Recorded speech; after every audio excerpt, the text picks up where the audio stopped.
बिस्मिल्लाहिर्रहमानिर्रहीम। अस्सलाम वालेकुम स्टूडेंट्स। आज का जो हमारा लेक्चर है वो हम प्रीवियस लेक्चर के साथ कनेक्ट करेंगे, लिंक करेंगे उसके साथ। प्रीवियस लेक्चर में हमने मोल्स और अवोगाड्रो नंबर के बारे में डिस्कशन की थी और आज उसी मोल के टॉपिक को हम आगे लेके चलते हैं। इसमें देखिए हम क्या स्टडी करेंगे, relationship of mole, mass, Avogadro number and volume. इसको आपस में क्या करते हैं, रिलेट करते हैं। ये जो लेक्चर है खासकर जो ईटा के स्टूडेंट्स हैं उसको जो है न्यूमेरिकल सॉल्व करने में और एमसीक्यू सॉल्व करने में काफ़ी हेल्पफुल साबित होगा इंशाल्लाह। तो हम स्टार्ट लेते हैं और जो फर्स्ट ईयर के स्टूडेंट्स हैं उसके लिए भी इम्पॉर्टेंट है काफ़ी। हम कुछ इससे पहले हमने कुछ फार्मूले डिस्कस किए थे। वो कौन से हैं? वो है number of mole is equal to mass divide by molar mass. तो ये वो फार्मूला है जिसमें हम मास और मोल का रिलेशन जो है आपस में स्टडी कर सकते हैं। नंबर ऑफ मोल को मास में भी कन्वर्ट कर सकते हैं और मास को नंबर ऑफ मोल में भी कन्वर्ट कर सकते हैं। ठीक है, मास के लिए हम यूनिट लगाते हैं ग्राम और मोलर मास के लिए हम यूनिट लगाते हैं ग्राम पर मोल, ये हम यूनिट लगाते हैं। सेकंड फार्मूला है number of mole is equal to number of particles divide by Avogadro number. पहले भी मैंने समझाया था कि नंबर ऑफ पार्टिकल जो है it is a general term, it is used for electron, it may be used for proton, it may be used for neutron, it may be used for bonds, it may be used for covalent bond, it may be used for hydrogen bond and so on। ये सब के लिए इस्तेमाल हो सकता है। it may be used for formula units, it may be used for atom, it may be used for molecule, ये किसी के लिए भी यूज हो सकता है। तो number of mole is equal to number of particle divide by Na। ये जो फार्मूला है इसमें नंबर ऑफ मोल्स को आप पार्टिकल्स में और नंबर ऑफ पार्टिकल्स को मोल्स में कन्वर्ट कर सकते हैं।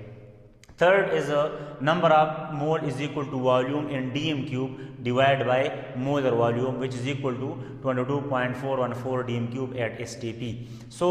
हम इधर जो वॉल्यूम लेते हैं dm cube लेते हैं and we know that 1 dm cube is equal to 1000 ml, 1 dm cube is equal to 1000 centimeter cube।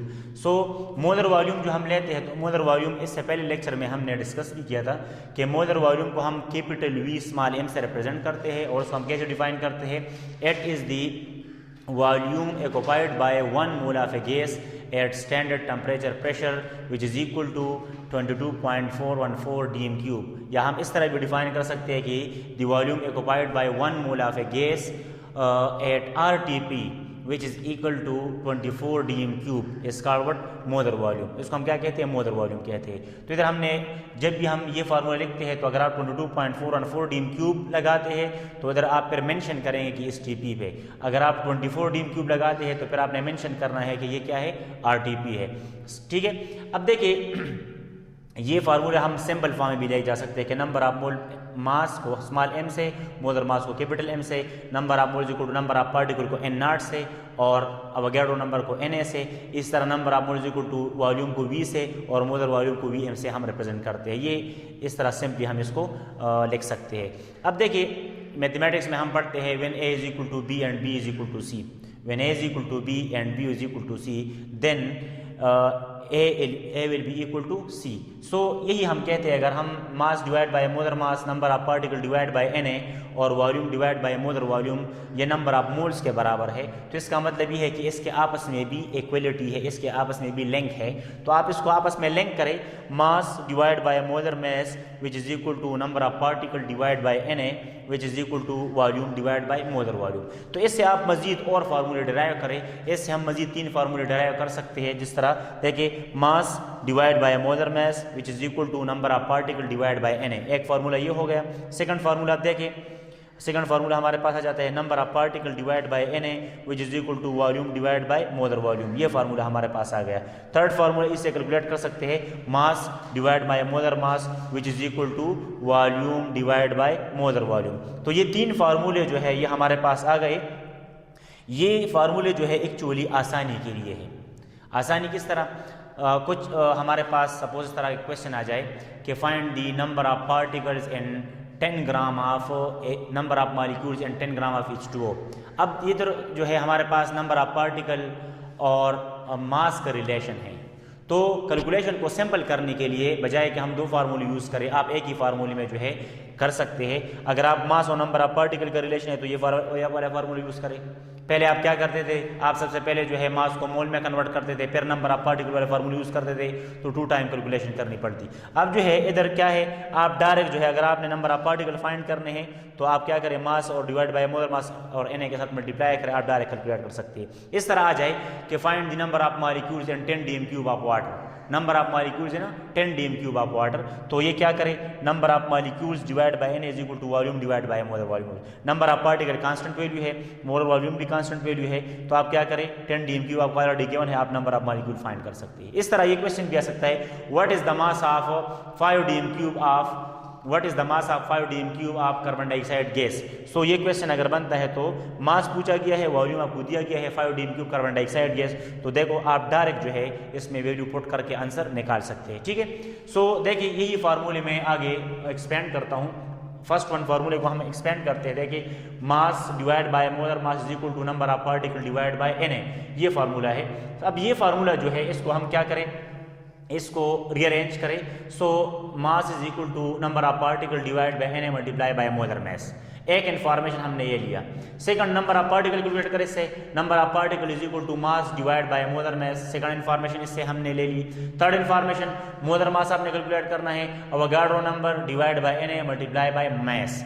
ये जो है 3 इन्फॉर्मेशन आप एक फार्मूले से ले सकते हैं। तो ये formula mass number of particle, अगर आप नंबर ऑफ पार्टिकल आपको गिवन है तो मास कैलकुलेट कर सकते हैं, अगर आपको मास गिवन है नंबर ऑफ पार्टिकल कैलकुलेट कर सकते हैं। अगर आपको मास और नंबर ऑफ पार्टिकल गिवन है, अगर आपको मास और नंबर ऑफ पार्टिकल गिवन है तो आप क्या कर सकते हैं, मोलर मास कैलकुलेट कर सकते हैं। ठीक है, मोलर मास कैलकुलेट कर सकते हैं। तो ये से एक फार्मूले से हमने 3 फार्मूले डिराइव कर दी।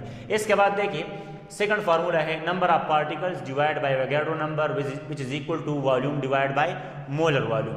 अब देखिए इसी फार्मूले में अगर आप देखें तो नंबर ऑफ एवोगाड्रो नंबर और मोलर वॉल्यूम ये कांस्टेंट वैल्यू है। तो इस फार्मूले से हम सिर्फ 2 इन्फॉर्मेशन ले सकते हैं, और वो 2 इन्फॉर्मेशन क्या है, वो नंबर ऑफ पार्टिकल है और वॉल्यूम है। So number of particle is equal to volume divide by molar volume multiply by Avogadro number. ठीक है, अगर आपको वॉल्यूम गिवन है तो नंबर ऑफ पार्टिकल कैलकुलेट कर सकते हैं। Second, volume is equal to number of particle divide by Na multiply by molar volume. अगर आपको नंबर ऑफ पार्टिकल गिवन है तो आप मोलर वॉल्यूम कैलकुलेट, अगर आप वॉल्यूम कैलकुलेट कर सकते हैं। ठीक है, ये दूसरा फार्मूला हो गया, हमने एक्सपेंड किया मजीद 2 में। थर्ड फार्मूला जो है इधर से जो हमने थर्ड फार्मूला लिखा है वो क्या है, mass divide by molar mass which is equal to volume divide by molar volume. अब देखिए इसी फार्मूले के अंदर मोलर वॉल्यूम सिर्फ कांस्टेंट है, बाकी मास मोलर मास और वॉल्यूम ये सारे क्या है, वेरिएबल है। इसको आप कैलकुलेट कर सकते हैं। देखिए मास जो है, मास कैलकुलेट करें, mass is equal to volume divide by molar volume multiply by molar mass. अगर आपको वॉल्यूम गिवन है तो आप मोलर मास, अगर आप मास कैलकुलेट कर सकते हैं। सपोज मैं क्वेश्चन करता हूँ कि what is the mass of, what will be the mass of 10 dm³ of water, what will the mass of 10 dm³ of water। so आप इधर 10 dm³, इधर 22.4 और 4 dm³ लगाए, multiply by molar mass water का क्या है 18, तो आप इस तरह जो है मास कैलकुलेट कर सकते हैं। सिमिलरली दूसरा जो है वॉल्यूम, अगर आपको मास गिवन है, वॉल्यूम कैलकुलेट करना है, volume is equal to mass divide by molar mass multiply by molar volume. तो अगर क्वेश्चन आ जाए कि what will be the volume, what will be the volume of 80 या 90 gram of carbon dioxide, what will be the volume of 44 gram of carbon dioxide. ठीक है, तो 44 ग्राम आपको गिवन है, मोलर मास कार्बन डाइऑक्साइड का क्या है 44 है और मोलर वॉल्यूम 22.414 है। सो आपके पास आंसर आ जाएगा। आप इस तरह मास को वॉल्यूम में कन्वर्ट कर सकते हैं। इसी तरह अगर आपको जो है मास भी गिवन है और आपको वॉल्यूम भी गिवन है तो आप मोलर मास किस तरह कैलकुलेट कर सकते हैं। लेट्स से मैं एक क्वेश्चन बनाता हूँ आपके लिए, एक MCQs बनाता हूँ कि 10 an unknown gas X is enclosed in a container occupy volume of 5 dm³ having mass 10 gram. What will be the molar volume of that unknown gas? ठीक है, तो सिंपल क्वेश्चन है कि एक 5 dm³ वॉल्यूम जो है, एक X गैस है, उसने 5 dm³ वॉल्यूम ऑक्यूपाई किया है और उसका मास है लेट्स से 5 ग्राम, तो उसका मोलर मास कितना होगा, तो आप इसी फार्मूले से कैलकुलेट कर सकते हैं। तो देखो ये सिंपल 9th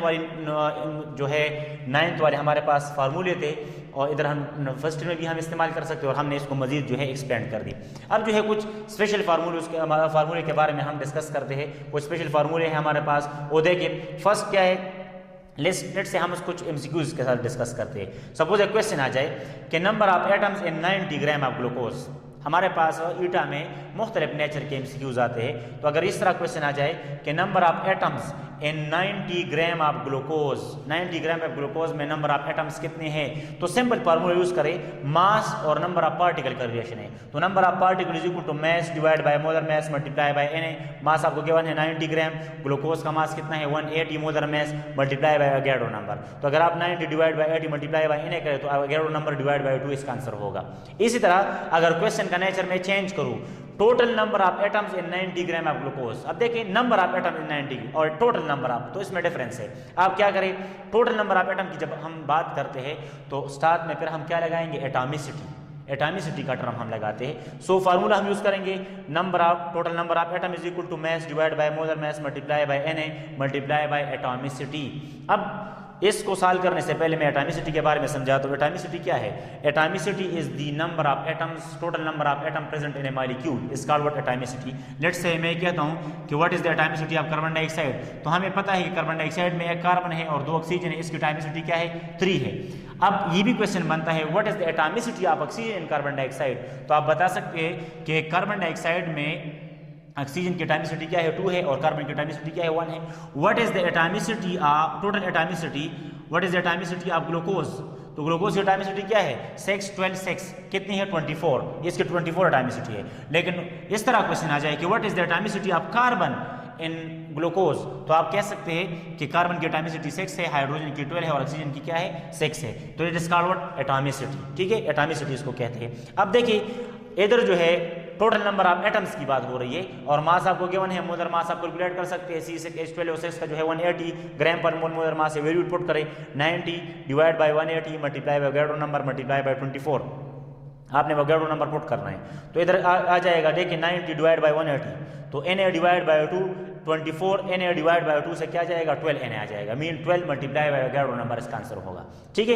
इसी तरह इस क्वेश्चन का नेचर में मजीद चेंज करता हूं कि number of hydrogen atom in 90 gram of glucose, अगर हमारे पास 90 ग्राम ऑफ ग्लूकोज है, ठीक है, 90 ग्राम ऑफ ग्लूकोज है, तो इसमें नंबर ऑफ हाइड्रोजन एटम कितने हैं, नंबर ऑफ कार्बन एटम कितने हैं, नंबर ऑफ ऑक्सीजन एटम कितने हैं, ठीक है। तो फिर जो है वही फार्मूला इधर भी आप यूज कर सकते हैं, number of hydrogen atom is equal to mass divide by molar mass multiply by Na multiply by atomicity, ठीक है। So put the value 90 divide by 180 multiply by Na multiply by 12, इधर हमने क्या लगाया है 12 लगाया है, इसलिए कि ग्लूकोज में हाइड्रोजन की एटॉमिसिटी क्या है 12 है, तो हमने 12 लगाया है। तो इससे आंसर हमारे पास क्या आता है 6 Na, इससे क्या आंसर आता है 6 Na हमारे पास आंसर आता है।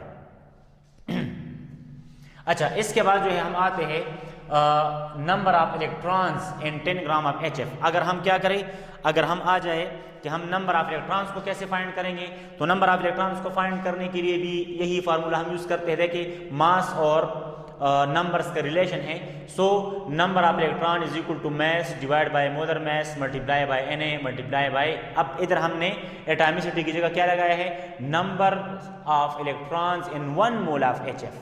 1 मोल ऑफ HF में टोटल नंबर ऑफ इलेक्ट्रॉन कितने हैं, सो हाइड्रोजन का एटॉमिक नंबर क्या है 1 और इसमें 1 इलेक्ट्रॉन है, फ्लोरीन का एटॉमिक नंबर क्या है 9 है, इसमें 9 इलेक्ट्रॉन है, तो 9 + 1 कितना बन जाता है 10 इलेक्ट्रॉन टोटल इन्वॉल्व है। तो आप क्या करें, इधर आप लगाए मास आपको कितना है 10 ग्राम, इसका मोलर मास HF का कितना है, मॉलिक्यूलर मास जो है वो कितना है 20 ग्राम है, multiply by Avogadro number multiply by number of electron कितने हैं 10, तो आप इसके साथ मल्टीप्लाई करें तो आंसर आ जाएगा। अब इस क्वेश्चन को मैं चेंज करता हूं, अगर इस तरह क्वेश्चन आ जाए कि number of bonded electron in 10 gram of HF, number of bonded electrons in 10 gram of HF, तो फिर बॉन्डेड इलेक्ट्रॉन आपने 10 इलेक्ट्रॉन नहीं लगाना, आपने क्या करना है, बॉन्डेड इलेक्ट्रॉन एक हाइड्रोजन ने इलेक्ट्रॉन शेयर किया है, एक फ्लोरीन ने शेयर किया है, total number of electron bonded कितने हैं 2 है, तो इधर आप 10 की जगह फिर आप क्या लगाएंगे 2 पुट करेंगे, ठीक है। तो ये इस तरीके से आपने सॉल्व करना है। इस तरह जो है क्वेश्चन आ जाए कि number of bonds in 1 mole of CH4 या इन 16 ग्राम of CH4 in 32 gram of CH4, तो फार्मूला आप मॉडिफाई कर सकते हैं, ठीक है। Number of bonds pi bonds in 1 mole of CH4, 1 mole of CH4 में कितने बॉन्ड्स है, so number of bonds equal to number of mole multiply by Na multiply by number of bonds in 1 mole of CH4, एक CH4 में कितने, तो देखो CH4 का ये स्ट्रक्चर है, सेंटर में कार्बन है, इर्द हाइड्रोजन है और कार्बन ने 4 बॉन्ड बनाए हैं इधर, ठीक है। टोटल इसमें 4 बॉन्ड जो है सारे सिग्मा बॉन्ड है, कोई पाई बॉन्ड नहीं है, तो नंबर ऑफ पाई बॉन्ड इसमें कितने हैं, 0 है। तो आप क्या करें, चूंकि मोल दिया गया है तो 1 पुट करें, multiply by Na multiply by 0 is equal to 0। लेकिन अगर एक क्वेश्चन में चेंज करूँ कि number of sigma bonds in 1 mole of CH4, तो फिर इधर आप क्या करते, 4 मल्टीप्लाई करते। इस तरह अगर मैं मास लगाऊं कि number of pi bonds in या number of sigma bonds in 32 gram of CH4, तो फिर आप इस फार्मूले को मॉडिफाई करते, इधर n की जगह फिर क्या लगाते, मास divide by molar mass multiply by Na multiply by number of bonds in 1 mole of this, ठीक है। तो इस तरह आप आंसर कैलकुलेट करते। इसके बाद नेक्स्ट जो है ये क्वेश्चन में फार्मूला है, मैंने क्वेश्चन लिखा है कि number of charges on 54 gram of aluminium, number of charge in 54 gram of aluminium कैसे कैलकुलेट करेंगे। देखो पहले तो आपको पता होना चाहिए कि एल्यूमिनियम का जो एटॉमिक मास है वो कितना है, मोल एटॉमिक मास जो हमारे पास 27 ग्राम पर मोल है, ठीक है। और एल्यूमिनियम जो है ये तरल ग्रुप से बिलोंग करता है, बोरान एल्यूमिनियम बोरान फैमिली से है, और इसका जो है इलेक्ट्रॉनिक कन्फिग्रेशन है 1:2:2p6 3:3p1 3:2 and 3p1। इसके वैलेंस में 3 इलेक्ट्रॉन है और ये मेटल है, तरल ग्रुप से बिलोंग करता है, तो ये मोस्टली प्लेसरी ऑक्सीडेशन स्टेट में एग्जिस्ट करता है, ठीक है। तो नंबर ऑफ चार्ज की जब भी हम बात करते हैं ना, तो चार्ज ऑन एटम, जिस एटम के ऊपर जो मतलब एटम के ऊपर जो चार्ज आता है, सपोज सोडियम के ऊपर +1 आता है तो आपने उधर 1 लगाना है, मैग्नीशियम के ऊपर 2 आता है तो आपने 2 लगाना है, एल्यूमिनियम के ऊपर +3 आता है तो आपने 3 लगाना है, कार्बन के ऊपर +4 आता है तो 4 लगाना है, एंड सो ऑन। सो यही फार्मूला आपने जो है लिखना है, number of charges is equal to mass divide by molar mass multiply by Na multiply by charge on 1 ion, और एक एक्स्ट्रा चीज लगाना है, चार्ज ऑन 1 इलेक्ट्रॉन या चार्ज ऑन 1 प्रोटॉन, 1.602 10 की पावर -19 कूलम, ठीक है। तो इधर देखिए मास आपने लगाया 54, molar mass 27, Avogadro number 3 multiply by 1.602 10 की पावर -19, तो ये आंसर आ जाएगा। इसको आपने ऐसे सॉल्व करना है। फर्दर कुछ और वो भी है, फार्मूले है जिससे हम नंबर ऑफ मोल्स वगैरह कैलकुलेट करते हैं, रिलेशन है, वो क्या है। फर्स्ट ये जो इक्वेशन है PV is equal to nRT, इस इक्वेशन को हम कहते हैं आइडियल गैस इक्वेशन। अगर आप लोगों ने 9th में बॉयज़ ला, चार्ल्स ला और अवोगाड्रो ला पढ़ा है तो ये उससे डराया है, ठीक है। PV is equal to nRT where P is pressure, V is volume, N is number of mole, R is ideal gas constant and T is temperature. तो अगर आप इसको रिअरेंज करें तो N is equal to PV divide by RT, तो ये आप इधर भी नंबर ऑफ मोल्स कैलकुलेट कर सकते हैं। इसी तरह आप मोलरिटी से भी नंबर ऑफ मोल्स कैलकुलेट कर सकते हैं। एंड मोलरिटी हम क्या है, किसके लिए हम यूज़ करते हैं, molarity is a concentration unit. Molarity हमारे पास क्या है, कंसंट्रेशन यूनिट है, and use to determine the amount of a substance, ठीक है, amount of solute and solution. 1 D³ solution में हम क्या करते हैं, ये फाइंड करते हैं। तो मोलरिटी को हम कैपिटल M से रिप्रेजेंट करते हैं और लिखते हैं number of mole is equal to volume in D³ of solution. तो अगर आप इसको रिअरेंज करें तो number of mole is equal to molarity multiply by volume in D³, ये एक फार्मूला आप यूज कर सकते हैं, ठीक है। ये स्पेशल फार्मूले हैं। इसके बाद थर्ड जो है वो मोलरिटी का है। मोलरिटी को हम स्मॉल m से रिप्रेजेंट करते हैं और हम कैसे डिफाइन करते हैं, number of moles divide by kg of solvent हम लिखते हैं। तो इसको रिअरेंज करें, number of mole is equal to mass divide by kg of solvent, हम ये टर्म यूज करते हैं। इस तरह जो है ये हमने 3 और स्पेशल फार्मूले लिख लिए, तो इससे आप नंबर ऑफ मोल्स कैलकुलेट कर सकते हैं। अब देखिए हम कुछ और रिलेशन स्टडी करते हैं। एटॉमिक मास यूनिट क्या है, atomic mass unit is the quantity of 1/12 of carbon 12। Carbon के मास का 12वां जो हिस्सा है उसको हम क्या कहते हैं, 1 mu कहते हैं, या mass of 1 proton is called 1 mu, mass of 1 neutron is called 1 mu। So mu और मास का रिलेशन हम स्टडी करते हैं। तो कुछ MCQs ऐसे आते हैं जो उसी के लिए कोई फार्मूले नहीं होते, उसमें हम क्रॉस मल्टीप्लिकेशन से जो है रिलेशन से हम उसको सॉल्व करते हैं। जिस तरह देखिए, how many grams are there in 100 mu of sodium, sodium के 100 mu में कितने ग्राम्स है, कितने ग्राम्स के बराबर है। तो देखो 1 mu हमारे पास बराबर है 1.627 10 की पावर -24 ग्राम, ये 1 mu के बराबर है। तो हमारे पास जो है 100 mu के अंदर कितने ग्राम्स है, 100 mu में कितने ग्राम है, तो क्रॉस मल्टीप्लिकेशन करें, x इज इक्वल टू, इससे आंसर आता है 1.627 10 की पावर -22 ग्राम, ये हमारे पास आंसर आता है, ठीक है। अब जो है हम आते हैं इसमें हम रिलेशन स्टडी करते हैं। रिलेशन स्टडी करते हैं किसके बारे में, relation of mu and atoms. Atoms और mu का आपस में हम इस रिलेशन को स्टडी करते हैं। तो एटम्स और mu का क्या रिलेशन है, तो मैंने एक क्वेश्चन बनाया है कि how many atoms are there in 100 mu of helium, how many atoms are there in 100 MU of helium. Helium 100 MU helium में जो है कितने एटम्स होंगे। तो आपको सबसे पहले मैं बताऊं, हीलियम का जो एटॉमिक नंबर है वो 2 है और एटॉमिक मास क्या है 4। अब इसमें हमें पता है कि 2 प्रोटॉन है और 2 न्यूट्रॉन है, मीन 4 यूनिट है इसमें, 4 यूनिट मीन इसके अंदर 4 AMU है, एक हीलियम एटम में 4 AMU है। So 1 helium atom is equal to 4 AMU। Then how many atoms are there in 100 AMU, cross multiplication करें इसे आता है 25 एटम्स। ठीक है, तो ये क्वेश्चन जो है देखने में तो बड़े आसान लगते हैं, लेकिन फिर उसको सॉल्व करने के लिए जो है क्रॉस मल्टीप्लिकेशन करनी पड़ती है, जो स्टूडेंट के लिए मुश्किल होता है। अच्छा, इसके बाद देखिए relation of formula unit with MU। अगर हम MU को फार्मूला यूनिट्स के साथ रिलेट करें तो फिर क्या होगा। मैं क्वेश्चन लिखता हूं कि how many formula units of NaCl in 100 MU of NaCl। How many formula units of NaCl in 100 MU of NaCl। Formula unit क्या है? फार्मूला यूनिट हमारे पास क्या है, आयनिक कंपाउंड का एक सिंगल यूनिट होता है जिसमें स्पेशली हम आयनिक कंपाउंड्स को रिप्रेजेंट करते हैं। ठीक है, एक सिंगल यूनिट हम इसमें रहते हैं। तो देखो क्वेश्चन में लिखा है कि how many formula units of NaCl in 100 MU of NaCl। तो देखो 1 NaCl is equal to 58.5 AMU, 58.5 AMU है। सो 100 MU के अंदर कितने NaCl होंगे। देखिए 58.5 MU carry 1 formula unit, then 100 MU will carry X। So हमारे पास आंसर आता है 1.709 फार्मूला यूनिट्स हमारे पास आंसर आता है। ठीक है, इस तरह जो है कुछ MCQs ऐसे होते हैं जिसमें आप रिलेट करते हैं मास मोल को। तो देखो मोल और मास को मैंने आपस में रिलेट किया है। सपोज क्वेश्चन आ जाए कि moles of CH4 and 8 gram of methane, number of moles of CH4 and 8 gram of methane. Moles find करें 8 ग्राम मीथेन में CH4 में, तो number of mole mass divide by molar मास है। तो सिंपल फार्मूला है, आपने स्टार्ट में भी यूज किया है, 8 divide by 16 gram divide by gram per mole, gram gram cancel हो जाता है, मोल को जब हम 2 टाइम ले आते हैं तो इधर मोल आ जाता है, 0.5 मोल आंसर आ जाता है। इस तरह देखो मास और मास को अगर हम आपस में रिलेट करते हैं तो देखो क्वेश्चन है how many grams of hydrogen in 100 gram of CH4। How many grams of hydrogen in 100 gram of CH4। 100 gram CH4 के अंदर कितने ग्राम हाइड्रोजन मौजूद होंगे। अब ये इसके लिए फार्मूले की जरूरत नहीं है, इसको आप जो है सिंपल क्रॉस मल्टीप्लिकेशन से सॉल्व करते हैं। और क्रॉस मल्टीप्लिकेशन क्या है, as we know that methane carry 12 gram of carbon and 4 gram of hydrogen and the molar mass of methane is 16 gram। So we say that 16 gram of methane is equal to 4 gram of hydrogen। 16 ग्राम में जो है 4 gram hydrogen है। Then how much gram of hydrogen exist in 100 gram of methane. तो 100 gram of methane is equal to X, इसको आप cross multiply करें तो 25 gram of hydrogen will be exist in 100 gram of methane. So these all about the mole relationship of mole with mass, molar mass and volume and also with AMU। so ये आप जो है ये lecture आप अपने register वगैरह में note करें, इसी के साथ जो रिलेटेड क्वेश्चन है उसको आप व्हाट्सएप करें। ठीक है, थैंक यू वेरी मच।